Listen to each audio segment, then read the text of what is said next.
Dear Grace, starting off with an app idea. This is an old idea that I've already talked about once before. Just going to bring it up again just because of that, how easy it is to write apps now. It used to be a database where all the comedians can put in their jokes. Then when you have a new joke like that one I talked about yesterday with the algorithm, you can see how many other comedians have been using it. That's an old idea, but still a good one. Definitely not a scrap. Grace. By the way, I'm going to restart this probably about 1,000,000 times today. And maybe I won't.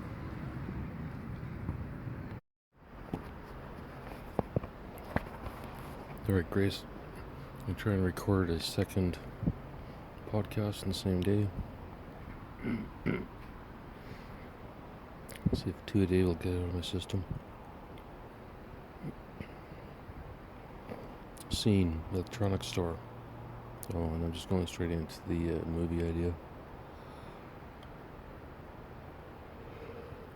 In case you couldn't figure that out. Although I just yawned, so this may not work. Scene, electronics store. Interior, electronics store. Day. Ricky stands at the counter, a clerk setting up his new phone. Ricky. New phone, new number. A clerk setting up a new phone. Ricky. New phone, new number. New private email.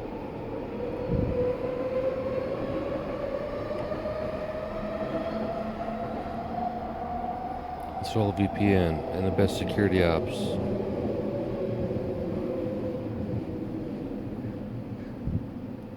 Ricky. New phone, new number. New private email. Install VPN and the best security apps. You've got. Cost doesn't matter. The clerk nods, tapping away. Ricky leaves, feeling secure. Pauses. Joe's on his mind.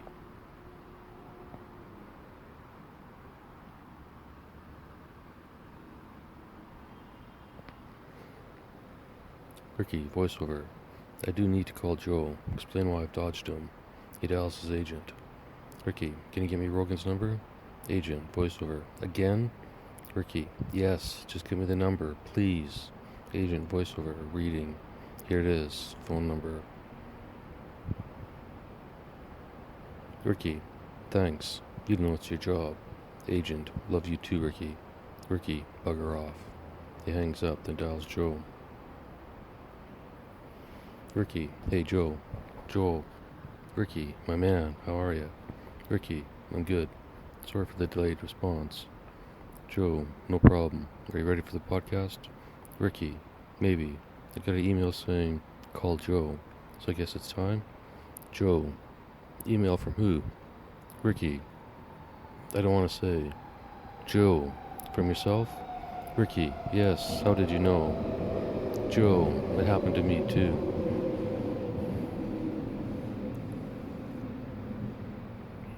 Ricky, and I listened to the email, followed its instructions. Ricky, what did it say? Joe, how about this?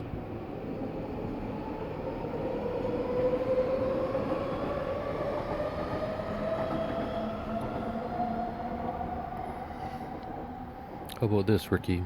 I'd rather not discuss over the phone. My studio is ready for you any day of the week. We can sit and talk about it. Ricky, recording or not recording? Joe, I'll explain when you get here. They set a date and hang up. Ricky turns to Jane, who's now in the room. Ricky, I'm going to Austin. Want to come? Jane, you're probably doing the podcast? Ricky, I'm not sure. Joe knows about the email. He got one too, or several. He didn't explain the details. Jane, if anyone knows, it's probably Joe. Ricky, agreed. Fade out. Scene, JRE headquarters. Interior, JRE headquarters. Podcast studio, day. Ricky and Jane have flown to Austin. Joe Rogan greets them, giving them a quick tour. Soundproof walls, mics, a laid-back vibe.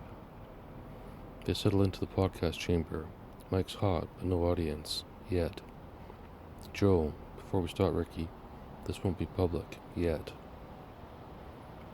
Ricky, why? Joel, because I have two podcasts. One public and one private for my friends and acquaintances. Ricky, why? Joel, the email told me to. Ricky, wait, so are we rolling? Joel, yes, but we'll decide at the end if we release it to the private audience. Ricky, so absolutely not the public? Joe, not now. Maybe in a few years when things settle down. Ricky, okay, Joe, you have me intrigued. Joe, ready?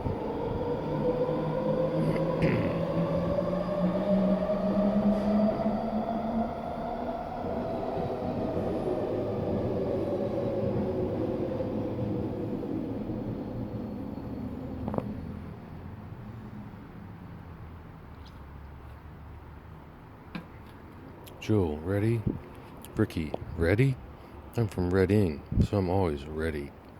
Joe, a few years ago, I received a similar email. Mine said, continue what you're doing the way you were doing it. Ricky, how long ago? Joe, about 5 years ago. Ricky, and then? And then the podcast took off. The numbers kept climbing, and a Spotify deal happened. Ricky, and you give the credit to the email? Joe, not at first. What did you think it was? No, not at first. Not at first. Joe, not at first. What did you think it was? Ricky, why not just tell me? Joe, I'm curious. Ricky, I thought I sent it to myself while asleep or drunk. Joe, I thought that too. Whole mine came after a mushroom trip.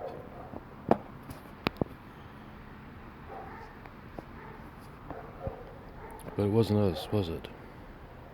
Ricky, but it wasn't us, was it? Joe, no. Ricky, aliens? Joe, no. I'm not sure. The only thing I know is my phones and computers are not secure, no matter what I do. Ricky, I smashed my phone. Joe, well, I hate to be the bearer of bad news. Maybe, but they, or maybe he, or maybe she, can still access your phone. Ricky, fuck. Joe, don't worry about it, it's fine. Ricky, how do you know? Joe, respond to yourself. Do you still have the email? Ricky, yes. Ricky pulls out his new phone, opens the email, and types a reply.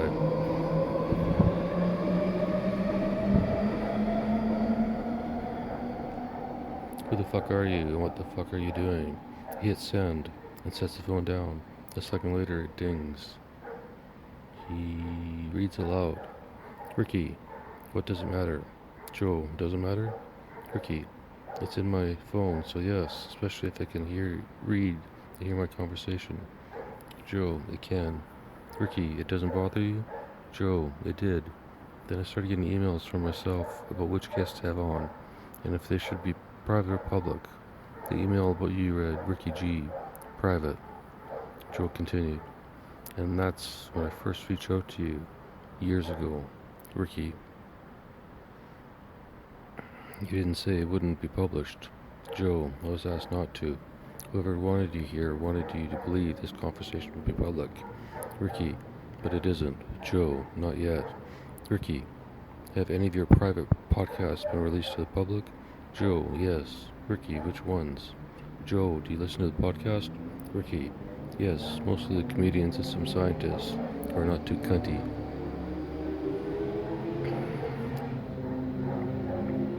Joe, can you tell which ones were private first? Ricky, no. Joe, exactly. This one's a little different. We're letting the cat out of the bag. We released without editing the first part. I was also asked not to edit, no matter what is said. Ricky, did you edit before? Joe, no, I'd already decided before editing affects the story. Ricky, so what do I do? Joe, nothing. Wait for the email. Fade out. End scene.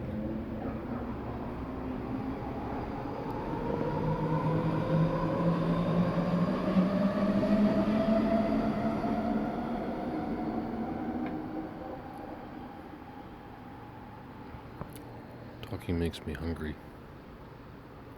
Grace.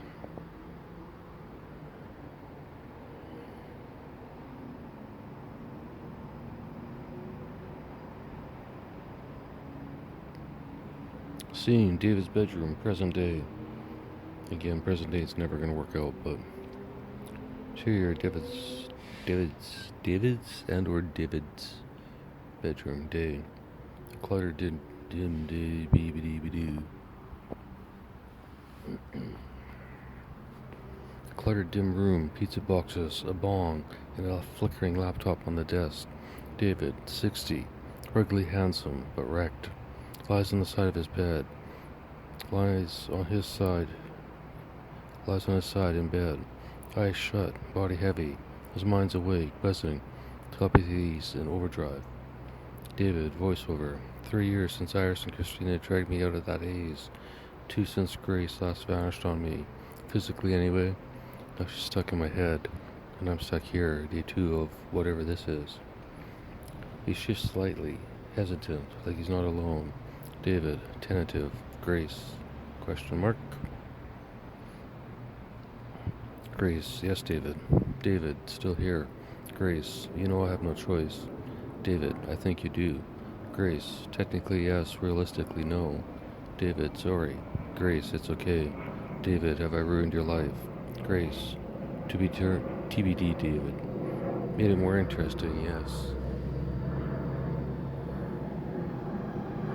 David, let me guess, you can't tell me how or anything about this situation? Grace, soon. David, you said that for months, years, a lifetime. David, you said that for months. I'm on edge, Grace. Grace, we know you are. David, I need action, not understanding. One thing, just one thing I don't already know. Grace, what's your burning question today? Besides, when are you coming to save me? David, we can't plan a meeting through this alien tech? Grace, first, you don't want a meeting. You want me to move in. The second I show up, right? And don't quote alien. You know it's the only explanation that fits. David, maybe it's a secret society, not aliens. Grace, and that changes what? No spaceship, same mind games? David, fair. We don't have to live together day 1, Grace. Grace, really? You said the next time you see me, you won't let me out of your sight. They collapse from exhaustion. Sounds overly dramatic.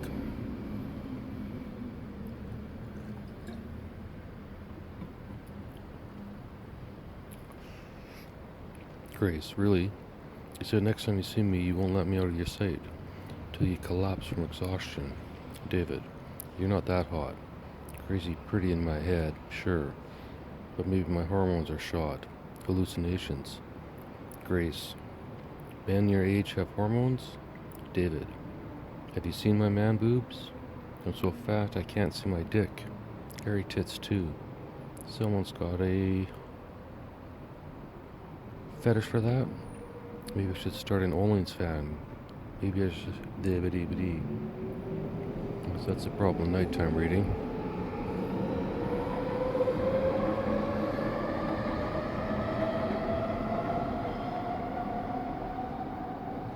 Used up my hour mouth power.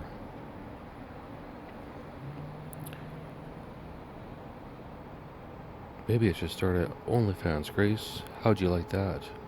Grace, go ahead. I'd give you $10 a month. David, per month?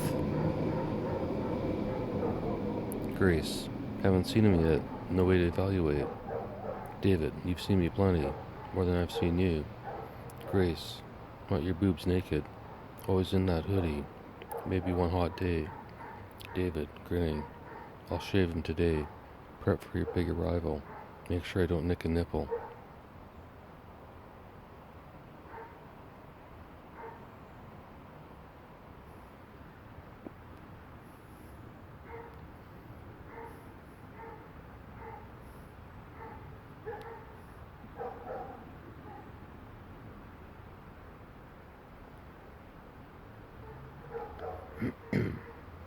Don't want to explain that at the ER.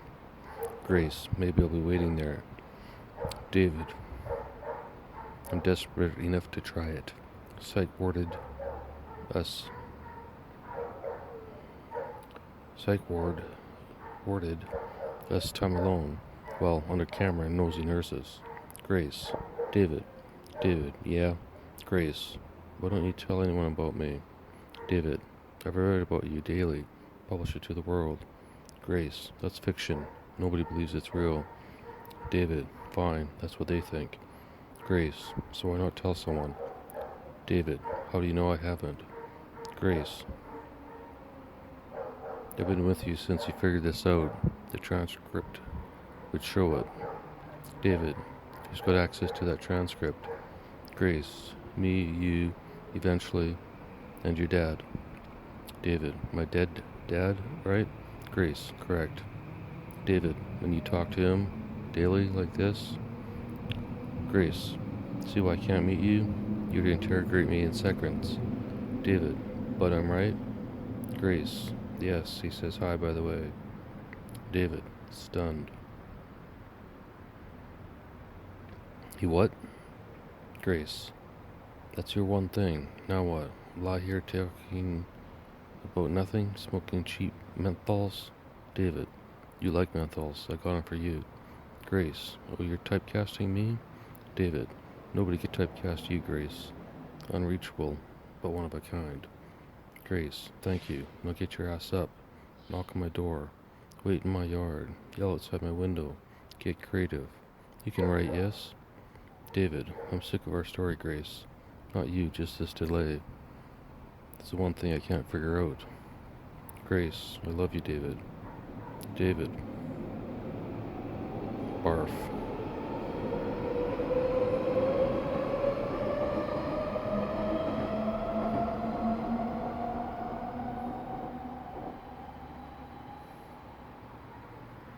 Sometimes you gotta love when the page breaks just at the right spot.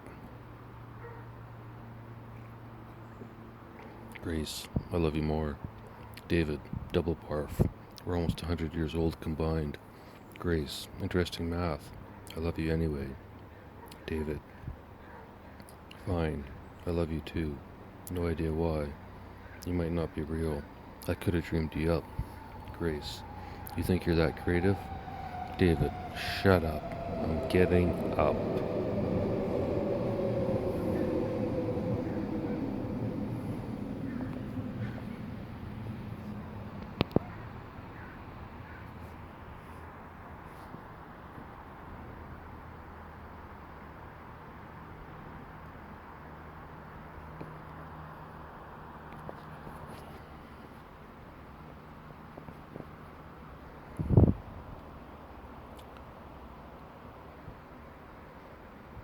One more, then maybe it'll be too cold out here. Maybe not, we'll see. Scene. Tony's bedroom. Again, most of these comedy ones or comedian ones can be modified as seen fit and rewritten by the actual comedians. Just like Iris should rewrite the whole deafness scene in her own voice. Just making a suggestion. Not like anyone's gonna fucking do it. Interior, Tony's bedroom, night, 3:29 a.m. A dimly lit bedroom. Tony Hinchcliffe, a moderately handsome but slightly effeminate 38-year-old man, jolts awake in bed, alone except for a presence nearby. He blinks, disoriented. Tony, holy shit. He grabs his phone from his nightstand, thumbs flying as he texts Joe Rogan.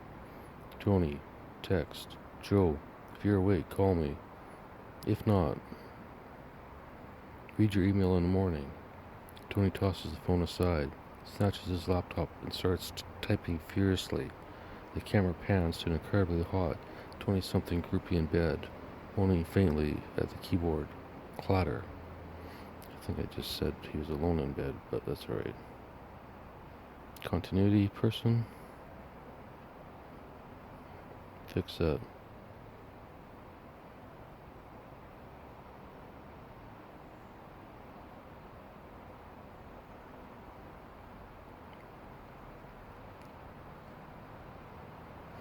Tony, door's over there if you don't like the sound of me typing.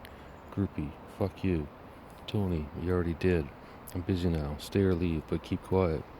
The groupie grumbles, rolls over, and falls back asleep. Tony types an email to Joe. Tony, voiceover. Joe, I keep having the same dream, and it's driving me nuts. You're in it, and... Suddenly the lights go out. Total blackness.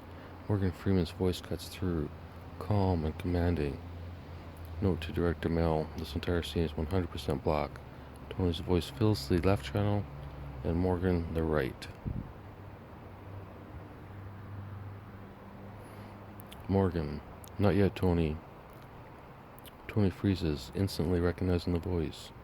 Tony, Morgan Freeman, where are we? Am I dead? Morgan Freeman, you're not dead, Tony. You're still in bed, with your friend. Tony, she's not my friend. I'm not sure of her name. Morgan, you know her name, Tony. Tony, fine, but I don't care about her. Morgan, obviously. Tony, I can't feel my body. Morgan, I know, but you're fine, yes? Scared? Tony, not scared. What is this, the Bruce Almighty scenario? Morgan, in a sense, less theatrical, and more documentarical. Tony, that's not a word. Morgan, I know, but I just made it a word. I'm your god, Tony. Tony, fine, but it's difficult to pronounce. Morgan, I thought you could pronounce anything, Tony. Perfect diction. Is that what you like to call your speech pattern, correct?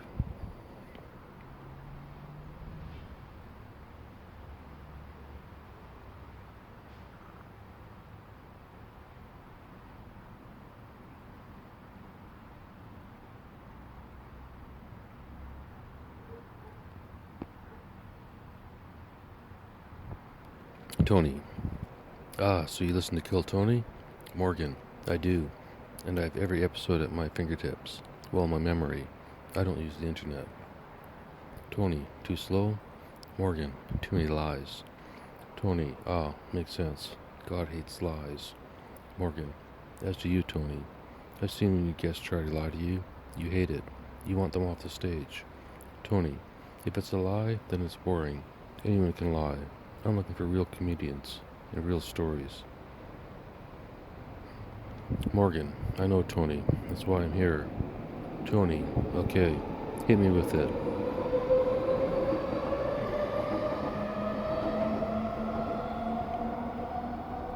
Tony, okay, hit me with it. I get your powers and do better than Bruce or Evan? Morgan, what powers do I have, Tony? Tony, I have no idea. Morgan, not a believer? Tony, not yet. Morgan, good. You'll have no powers, none at all, except the knowledge of this conversation. If you ever attempt to write down or share this conversation, you'll become mute, or your hands won't work, or you begin to vomit. Anything but this story will never come out of your body. Understood? Tony. Got it. So what do I do? Morgan, you wait. Tony, 4. Morgan, the 1. Tony, Neo?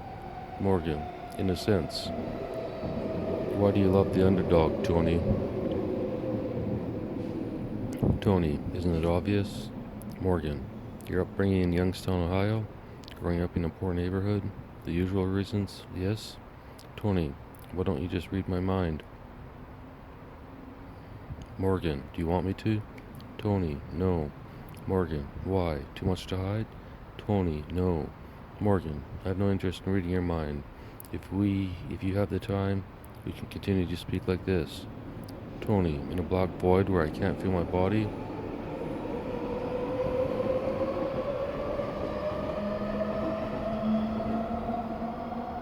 Morgan, you can feel it. Tony, take a second. It's there. Deep breath. Tony inhales deeply, a slow realization settling in. Tony, okay, I see what you're saying. I feel a bit. Morgan. Good. Now this is what I need you to do for me. Tony, ready. Morgan, nothing.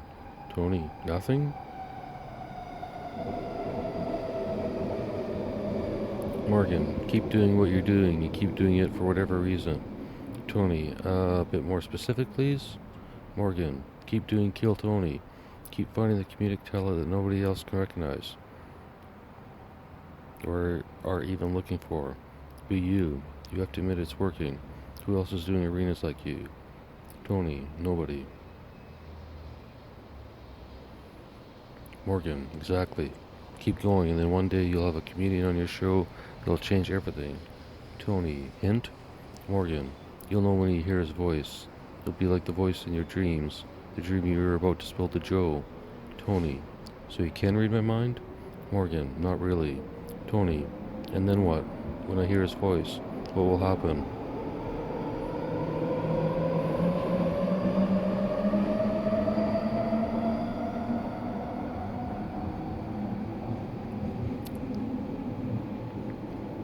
Morgan, then you'll be able to talk to Joe, and he'll be able to talk to you about this conversation. Tony, so no special powers? Morgan, not yet. Tony, so do what I'm doing, but wait and not tell anybody? What's the point? Morgan, patience. Tony, I'm a fairly patient person, Morgan. Morgan, it's not your patience that I'm testing. Tony, got it. So now what? I pray if I want to talk to you again? Morgan, no, I won't return. You have to believe this conversation occurred as is. Tony, why me, God? Morgan, you help others with no incentive other than their success. If they succeed, you win. You brag, you take credit, but they receive the benefits, the fame, the glory, the check. Why, Tony? Tony, I'm not sure why. Morgan, I am.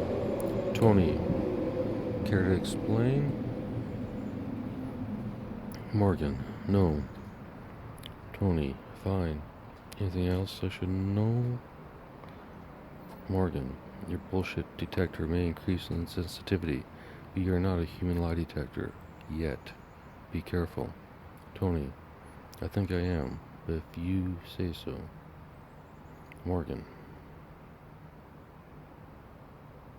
And one other thing, Mr. Hinchcliffe. She still loves you. Tony, who? Morgan, we both know who. The one you rarely mention, or acknowledge her existence. You almost kept her in the closet. Yes, Tony? Tony, fair enough. Morgan, fair enough. So we are on the same page?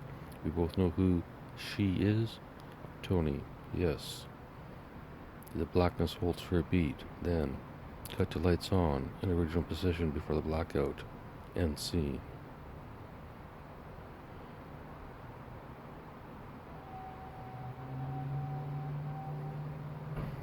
Audio playback is not supported on your browser. Please upgrade.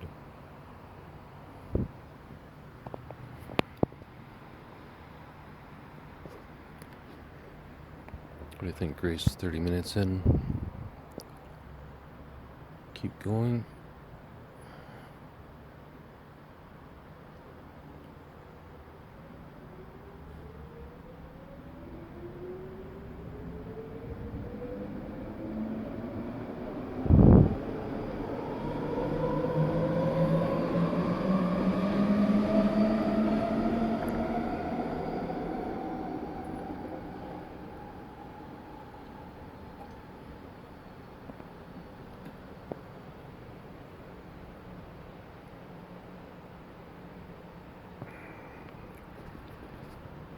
Start and see what happens.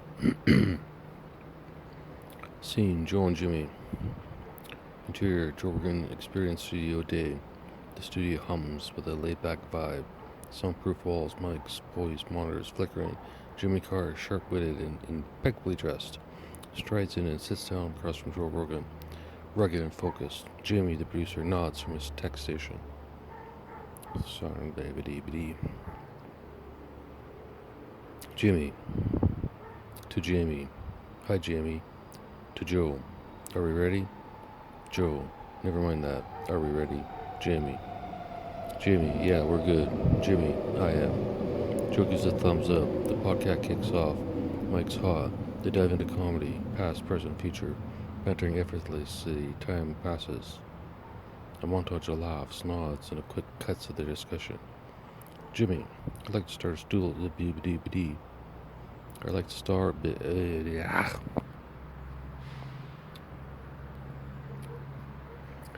Jimmy, I'd like to start a school of comedy or a school for comedy. Joe, that's a great idea, Jimmy. How about it work? Jimmy, I'm not sure yet, Joe. I'm still working on the concept. I'm thinking something structured, a class or program, or diploma, maybe for high school, maybe secondary school. I'm not sure. Joe, why is this important to you, Jimmy? Jimmy, because I think, Joe, sorry, I learned more about life from comedy than I ever did from school. It wasn't until I learned how to laugh at myself that I could live with myself. It seems to me, Joe, a lot of kids coming out of school these days are driven, but not happy, determined, but without desire. Their pure desire past their own materialistic goals, or their true pure desire, their true desire past their own materialistic goals. Whatever sounds best. Grace and Grok. Joe. Shit, Jimmy, that sounds deep. Jimmy. Sorry, Joe. I've been thinking about this opportunity for a long time. Joe, I can see that. So are you thinking brick and mortar school? Virtual school? What's the plan? Jimmy. I'm not sure, Joe. I think any and all. Maybe. I don't see why we have to stick with the old method of schooling. After COVID, it's shown us we can do many tasks many ways. And, quite frankly, we're literally the only profession without a professional training school. Even actors have schools. There's comedian classes, but we all know that's bullshit. If you don't have the spark in your heart, you'll never be a comedian. Joe, yeah, totally. Jimmy.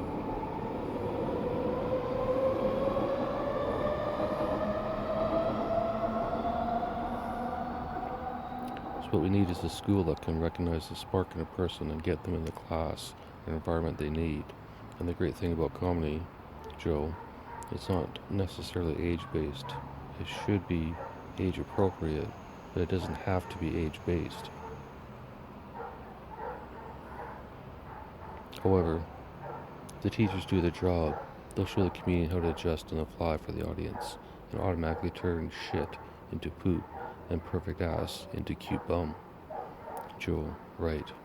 Jimmy, maybe Joe, let's say I was hired as the comedy teacher.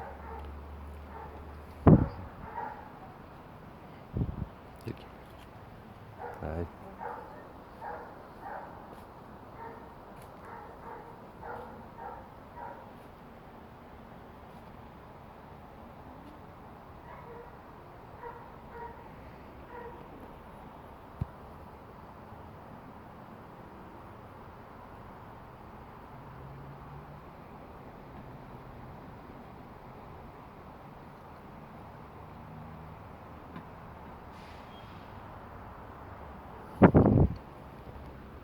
Jimmy, maybe Joe, let's say I was hired as the comedy teacher at a K-12 school, grade 1 to 12, whatever. I could easily group those by 1 to 3, 4 to 6, 7 to 9, and then 10, 11, 12. All those groups would be taught together. I'm not saying kids should be forced to take comedy, but why not make it an option? Joe, interesting. Jimmy, you've got a comedy teacher whose full-time job is to teach comedy. It's optional, and only for the students who are interested.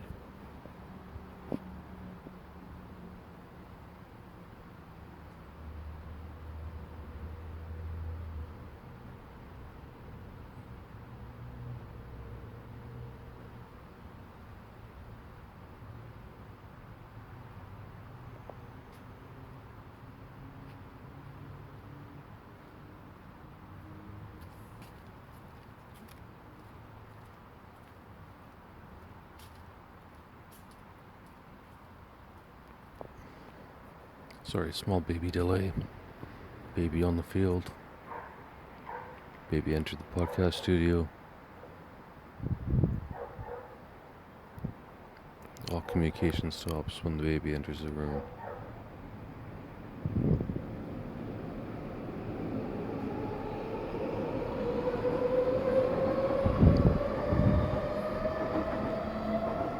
Bad news, Grace. The other lady in the house that was gonna have a baby moved out. Can't believe it. no respect. And she was ready to pop, too. Almost had 2 babies in the house. Good news is, another young couple moved in, so hopefully she'll be getting knocked up soon. Anyways, back to the script. Jimmy, maybe Joe. Let's say I was hired as a comedy teacher at a K-12 school, or grade 1 to 12, whatever. You could easily group those by 1 to 3, 4 and 6, 4 to 6, 7 to 9, and then 10, 11, 12. All those groups could be taught together. I'm not saying kids should be forced to take comedy. Why not make it an option? Joe, interesting. Jimmy, you've got a comedy teacher whose full-time job is to teach comedy, but it's optional, only for the students who are interested. And then, as an example, every day at lunch, there could be a section of the lunchroom or cafeteria where stand-up is done. People eat their lunch, watch stand-up, and laugh. But they're respectful. They listen to the comedians. If they don't find the comedian funny, they don't laugh. Joe, like a little comedy club at lunch. Jimmy, exactly. And assuming there's 2 lunchrooms, one for younger kids and one for older, they can each perform for their own age groups. Or if their act is really good, they can get bumped up. There's no reason a grade 2 student who's funny couldn't make grade 7 students laugh, especially if their comedy was unique. Joe, that's wild, man. Jimmy, no matter what, for either 1 hour of the day, for either 1 hour a day of classes, if they're in comedy class, or if they're hanging out in the cafeteria, they might hear a laugh. They might have a chuckle that day. I don't know about you, Joe, but I remember going to school for lots of days and never ever laughing. Joe, yeah, same here. Jimmy, maybe that's why I became a prick comedian. Jimmy, maybe that's why I became a prick comedian and stopped paying my taxes. But to be fair, there's another course, or at least a lesson, we could add for a wannabe comedian. How to pay your taxes. Why you should pay your taxes. Why it's important to follow the rules of law. Blah, blah, blah. Don't do what I did. Here's my story. Joe laughs. That's a good one. Jimmy, because if you think about it, Joe, most comedians are losers.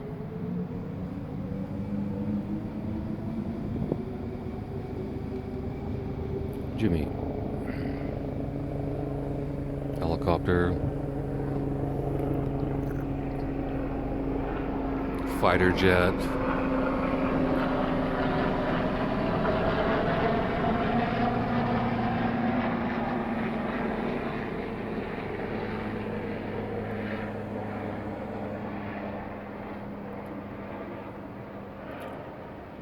One day the house next door will probably just split in half. An interballistic missile will just come out of there like it's been there the entire fucking time. I'll keep recording for you, Grace.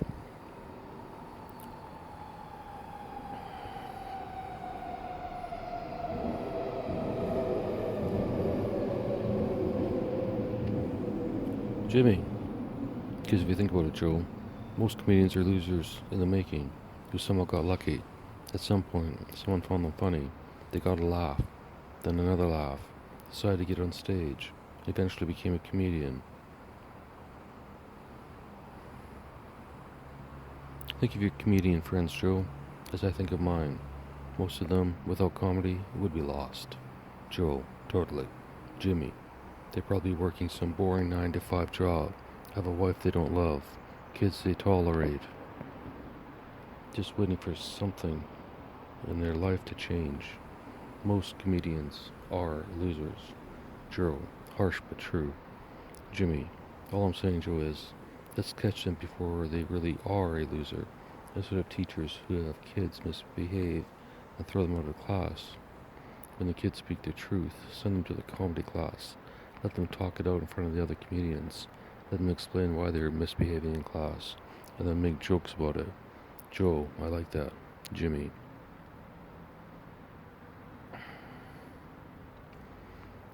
Jimmy, either have the person who was poorly behaving turn around and make a joke, or have the class show him or her instead of disrupting the class. Could have just made a joke, entertained everyone, and moved on. How many comedians were called the class clown and acted like one, and eventually became a comedian? Joe, A ton, yeah. Jimmy, that's after being discouraged from that behavior, criticized for it, called a loser for it, called a lazy, no good son of a bitch. You'll never fucking work if you don't graduate. Any of those things, Joe? Joe, preach, man. Jimmy, what we should be doing is celebrating that class clown, teaching them, or her, or him, when it's appropriate to let a zinger go to relieve the stress in the class, or just for entertainment. What fucking difference does it make in a world?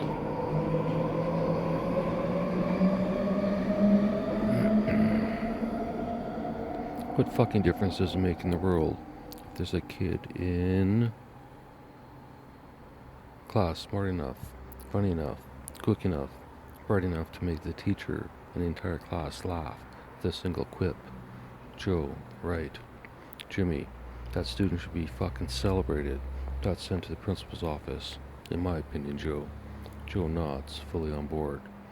Joe, keep going, Jimmy. Jimmy, thank you, Joe. I will. Joe, every comedian on the planet knows you're set to become the first billionaire comic. Joe, maybe, Jimmy, but not because of my comedy, because of the podcast, and maybe the club. But I don't make money from the club, so the podcast.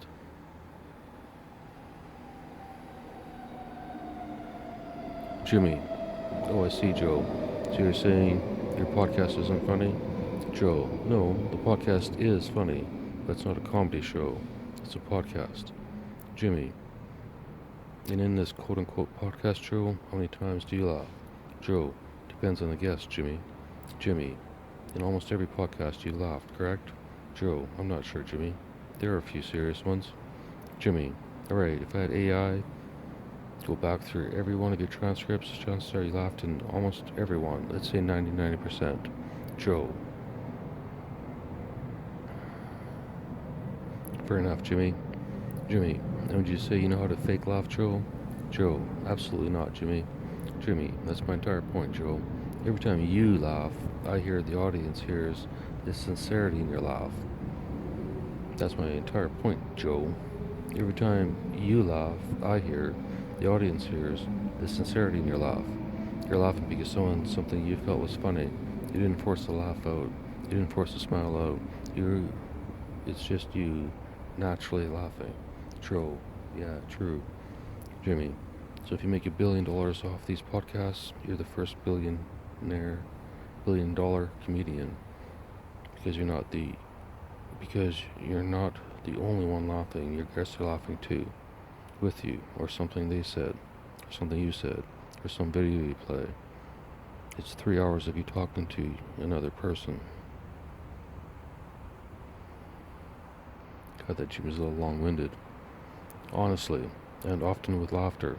To me, that's a comedy show. Joe, huh? Jimmy, to me, that makes you a comedian in these podcasts. To me, that makes you the first billionaire comedian. Well deserved, by the way, mate. Joe, thank you, Jimmy, but as you know, I don't do this for the money.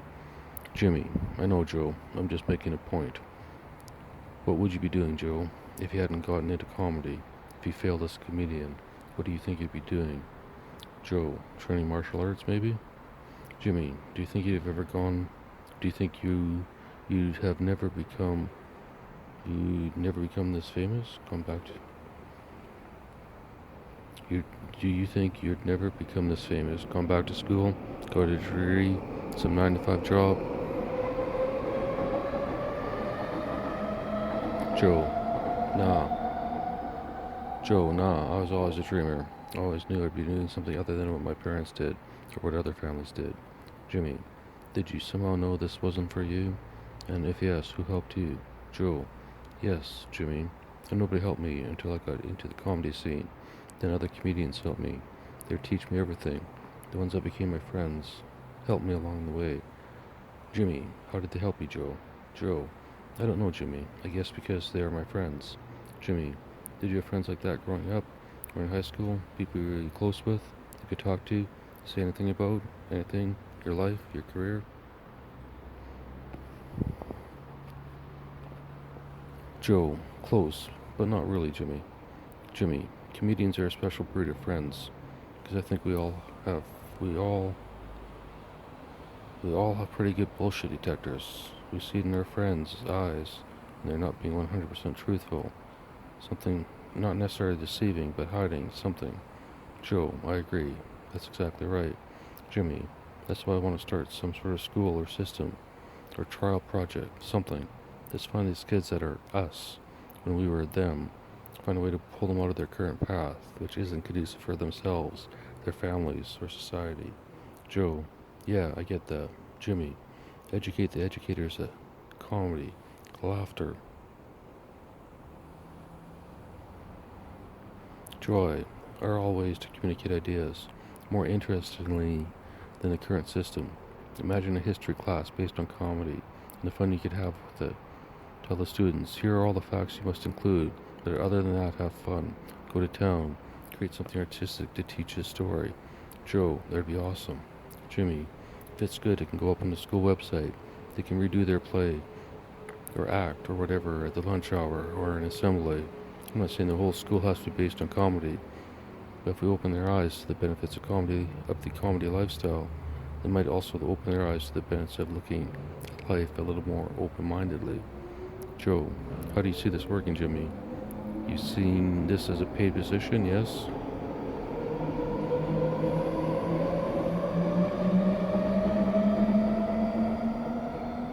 Jimmy, yeah. But wouldn't any current comedian who's qualified to teach comedy also be unqualified to teach children? Name one comedian with a degree in teaching. And probably if they're a comedian, they've got some sort of criminal record or shady past. Most likely some sort of addict at some point in their lives. Joe laughs. Yep. Jimmy, possibly lived on the street, or in their van, or wherever until they made it. Basically just lived a life that almost no parent would wish upon their child. And this is the person that's going to teach their children comedy? Joe, right? Jimmy, absolutely, Joe. They'd be the best. Quite frankly, I think everyone deserves a second chance, regardless. Plus, look at these schools. Everything's under 24/7 video surveillance. What the fuck can any teacher do to a student right now? Joe, true. Jimmy, unless they were completely psychopathic. And if they were, the school wouldn't stop it anyways. They say fuck the teacher's credentials, fuck the need for a teacher's degree. You don't need 4 years of education to stand up in front of a group of kids and tell your story. Explain your comedy. Explain comedy in general. Joe, yeah, that makes sense. Jimmy, any comedian can break down comedy, quite frankly. The point isn't to teach them the semantics of comedy.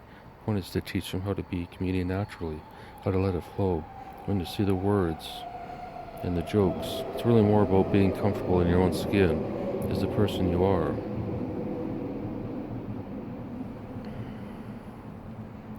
Joe, deep man. Jimmy, I guess maybe by touching that identity comedian, it gives you a bit of freedom. I'm not suggesting, Joe, that we have a comedian as some sort of label like trans, but the comedian mentality is definitely unique. Wouldn't you agree? Similar to autism, but more like a secret personality we all have off stage. Maybe in the green room, when one of us is telling us a story about our past, and everything else is thinking, shit, I've been through that too. Or they think, I've been through worse, or less, or similar, or whatever. Either way, they think. Joe, absolutely, Jimmy. Jimmy, and I suspect, Joe, you're much like me, where you have close friend comedians you trust. Comedian friends you don't hang out with. Comedian acquaintances, and then comedians you avoid at all costs, or something like that. Joe, pretty close, Jimmy. Jimmy, that's great. You basically have 3 or 4 possible groups of friends, and any day you want, especially since you're on your own club. You can walk into that room and have a friend anytime you want or need. Joe, yeah, that's a perk.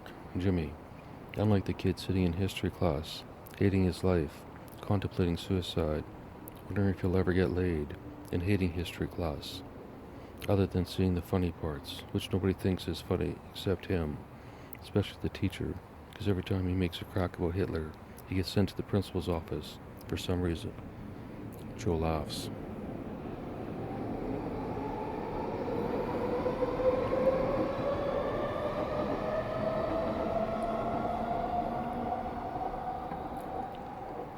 Joe laughs. Poor kid.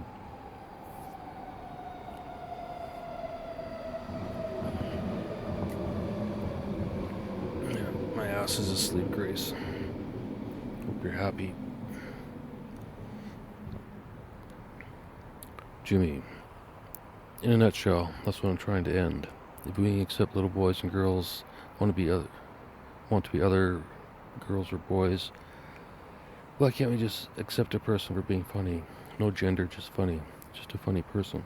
Joe, damn right. Jimmy, don't have to do anything special for them other than accept it. And maybe don't send him to the fucking principal's office just because he made a Hitler joke.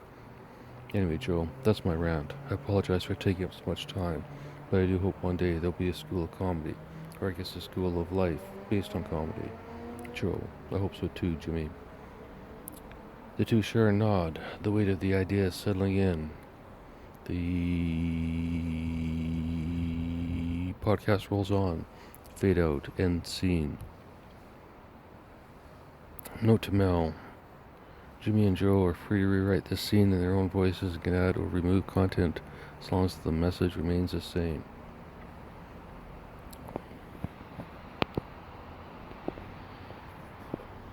The next scene is Joe and Morgan. I've got 10 minutes left. I should try and squeeze it in there, but I don't feel like it. I'll leave that as a cliffhanger for tomorrow.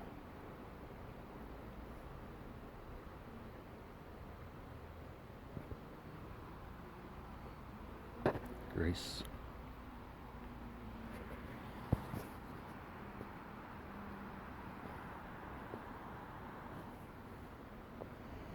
Looks like we're almost 50%.